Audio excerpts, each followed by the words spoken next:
itong anak. So, kapag tayo ay sumama kay Jesus, kapag tayo sumunod sa kanyang ebanghelyo, tayo'y nagiging angpong anak ng Diyos. Nakikilala na natin ang Ama at nakikilala natin si Kristo pag tayo na'y sumasama sa Kanya. Ang problema talaga, marami ang gustong makakilala, pero mukhang may piring mata. Ano po? So, mga minamahal kong mga tagapakinig, sana po, kung gusto natin makilala si Jesus, huwag po yung kung kani-kunin lang tayo nakikinig sa mga aral, kundi tingnan natin, mag-evaluate tayo sa ating sarili, sa relasyon natin sa Diyos, para makilala na natin ang lubos si Kristo. Katulad ni Pedro, ang ganda ng relasyon niya kay Jesus, kaya madali niyang nakilala na si Jesus ay ang Mesiya. Amen. Tungkol din dito, Kuya Joe, Kuya Ben, ang pahayag ni Pedro tungkol kay Jesus, ang sabi nga niya, kayo ang Mesiya, ang anak ng Diyos, ang sabi ni Pedro.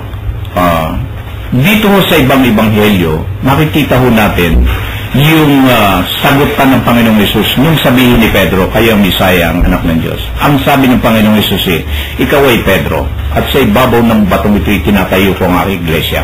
So, yun mo naging kabuntot ng pahayag ng ating Panginoong Yesus. Ikaw ay Pedro, dahil siyang may sabi, kayo Mesiya, anak ng Diyos So, nung sabihin ng Panginoong Yesus sa ibang ebanghelyo, Pedro, ikaw ay bato at sa ibabaw ng batong ito'y tinatayo ko ang aking iglesia. Bakit po si Pedro ang pinagtayo siyang mamamahala ng kanyang iglesia? Sapagkat si Pedro, bagamat nung una'y nag-alinlangan, maligamgam ito nung una, tinatuwa pa nga naman ito ang Panginoong Jesus, tinatuwa pa nga nito Samantala, tumilaok yung manong, naalaala ni Pedro yung pagkatatuwa sa kanya. Pero bakit si Pedro pa rin ang pinagkatiwala ng Panginoong Jesus nung na siya ang magtayo ng kanyang iglesia? Bakit?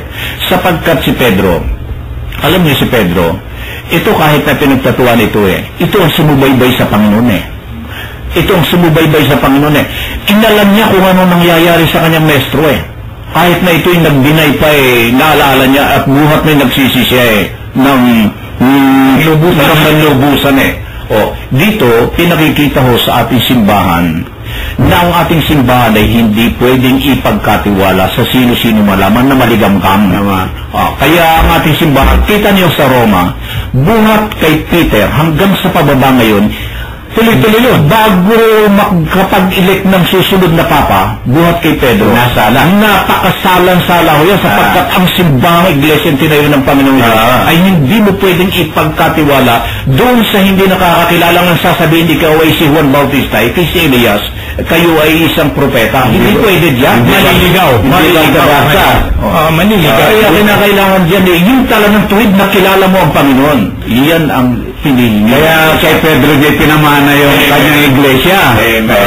So, yun ho ang aral na nakikita natin dito. Kailangan kilala, gaya nga ng sabi niyo, kilala natin ng Panginoong Jesus. At yung pagiging kilala natin, nakikita sa buhay natin na isa sa pamuhay natin ang tungkol sa aral ng Diyos.